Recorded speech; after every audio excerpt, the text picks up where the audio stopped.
हम बीपी सिंह जी के हवेली के अंदर आपको लेकर चलने की कोशिश करेंगे और आप देख सकते हैं ये हवेली बहुत पुरानी है और यहाँ पर अब कोई नहीं रहता है। कभी कभी उनके बेटे आते हैं और वह यहाँ पर रुकते हैं महीने 15 दिन 10 दिन में। और देखने से ही पता चल रहा होगा कि कितना जीर्ण शीर्ण है। एक लोगों के बैठने का एक बहुत बेहतरीन अहाता बना हुआ है और यहाँ पर कोई शायद ही अब आता हो बैठने के लिए। और कहा जाता है कि बीपी सिंह का जन्म 25 जून 1931 को हुआ था और इनके पिताजी का जो असली नाम था वो रजा भगवती प्रसाद सिंह था।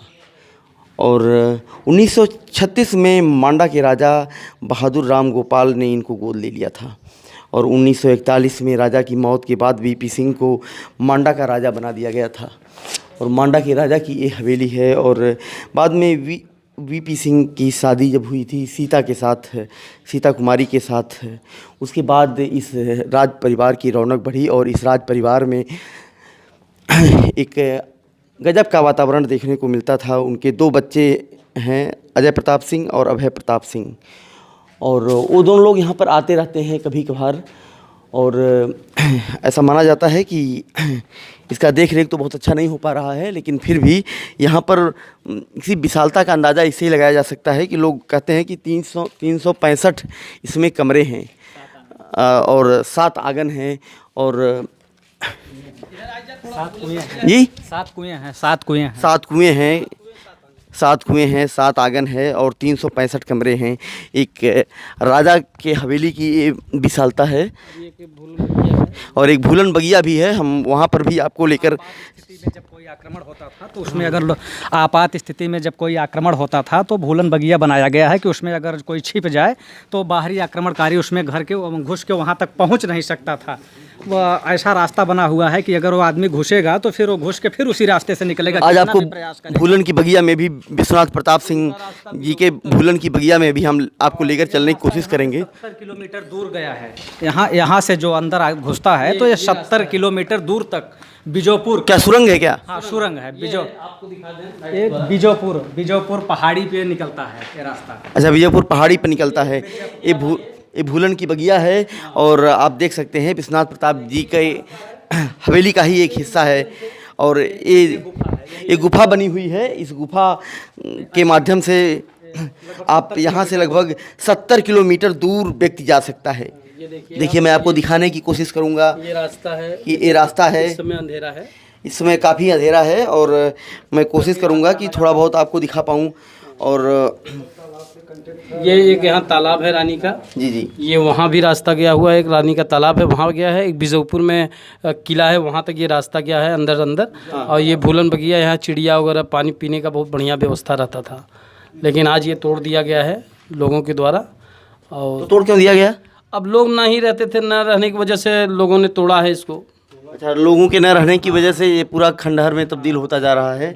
और लगभग 70 किलोमीटर हाँ 70 किलोमीटर जो है मिर्ज़ापुर, ये इलाहाबाद से जाके मिर्ज़ापुर में निकलता है, जहाँ की क्या कहते हैं वहाँ बीजोपुर पहाड़ी है तो वहाँ किला है तो वहाँ पे निकलता है रास्ता। इलाहाबाद से मिर्ज़ापुर तक का क्यों पत्रकार साहब क्या है इसकी विशेषता?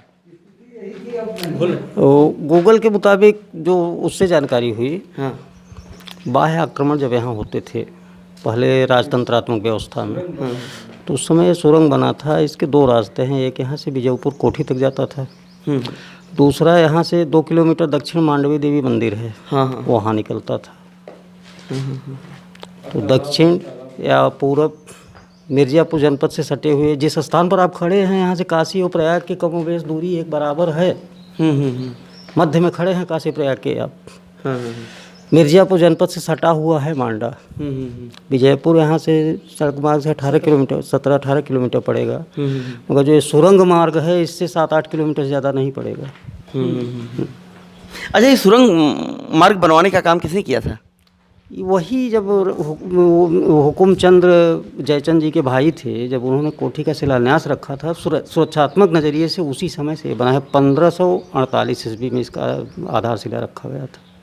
1548 ईस्वी, 48 में। लगभग 500 वर्ष पूर्व। देख रेख के अभाव में सारे सुरंग बेकार हो, जब मकान बेकार हो गया सुरंग कौन देखेगा, कौन साफ सफाई कराएगा, ये स्थिति है सामने। और बैठने की ये जो व्यवस्था की गई है, ये ऐसा लगता है कि व्यवस्था नहीं, पशु पक्षियों के लिए इसमें पानी और चारा रखा जाता था। ओ हो, आप देख सकते हैं पशु पक्षियों के लिए सारी मटकियाँ बिल्कुल टूट हाँ, गई सही हैं, कभी टूटी, इसमें न पानी बिल्कुल। रखा गया न चारा रखा गया। पानी के लिए चिड़ियों के रहने के लिए घोंसला बनाया गया था। पशु पक्षियों के रहने के लिए यहाँ पर चारे और पानी की व्यवस्था होती थी। और ओ हो, ये पूरी कोठी पत्थर से बनी है, इसमें ईंट एक भी नहीं लगा है, क्योंकि पहाड़ पर बसा है, सब पत्थर का निर्माण है और भस्सी चूने से जुड़ाई हुई है। सीमेंट उस समय था नहीं, सीमेंट उस समय था नहीं। 500 साल हो गया। हाँ, 500 साल हो गया। आप देख सकते हैं क्या भव्यता है और क्या सोच थी लोगों की। पशु पक्षियों के लिए वो दाने पानी का इंतजाम करते थे, और एक अपने आप में इस हवेली जैसा नमूना तो पूरे देश में नहीं मिलेगा। अब देखें ऊपर, इसका तक निर्माण नहीं हो पा रहा है, पशु पक्षियों को पानी कौन रखेगा।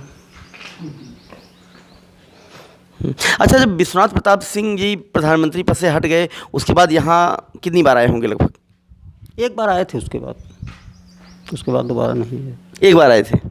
कोठी में नहीं आए थे। कोठी में फिर भी नहीं आए? कोठी में से उसके बाद तो प्राय बीमार ही रहते थे ना। तो कोठी में नहीं आए तो फिर संस्कार उनका इलाहाबाद से हुआ। और नहीं, विश्वनाथ प्रताप जी कोठी में नहीं आए तो फिर आए कहाँ थे? इलाहाबाद में आए थे, मांडा होते हुए चले गए थे। इलाहाबाद में ऐश महल के नाम से मशहूर है। हाँ। वो हाई कोर्ट के जस्ट बगल में है। वहाँ तो वहीं ठहरते थे, वहीं आते थे। अच्छा, ये बताइए कि आप लोगों की बातों से ऐसा लग रहा है कि विश्वनाथ प्रताप जी को इस बिल्डिंग से बिरत हो गई थी क्या कुछ? नहीं, बिरत नहीं हो गई थी। विश्वनाथ प्रताप सिंह अपने ईमानदारी के चक्कर में इस कोठी को उपेक्षा का शिकार बना दिए। वो पूरे भारत को अपना मानते थे, वो मांडा को अपना नहीं मानते थे। वो मांडा को अपना नहीं मानते थे, वो पूरे भारत को अपना घर मानते थे।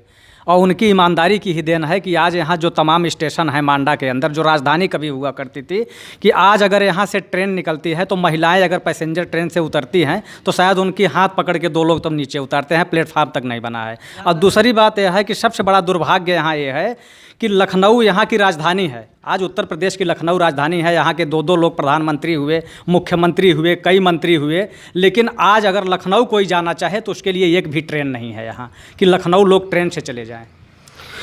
तो आप देख सकते हैं पक्षियों के लिए इतना इंतजाम किया गया था, सुरंग बनी हुई है, सब कुछ है, लेकिन बहुत रख रखाव के अभाव में बहुत बदतर कंडीशन है। और यहाँ पर जब जब पक्षियाँ रहती होंगी तो कैसा नज़ारा यहाँ का रहता होगा। हम आगे भी हवेली के अंदर अन्य भागों में लेकर चलेंगे। तब तक के लिए फर्क इंडिया से अखिलेश कृष्ण मोहन, मांडा। पाने के लिए सब्सक्राइब करिए, घंटी दबाइए और सबसे पहले खबरें पाइए। लाइक और शेयर करना न भूलें।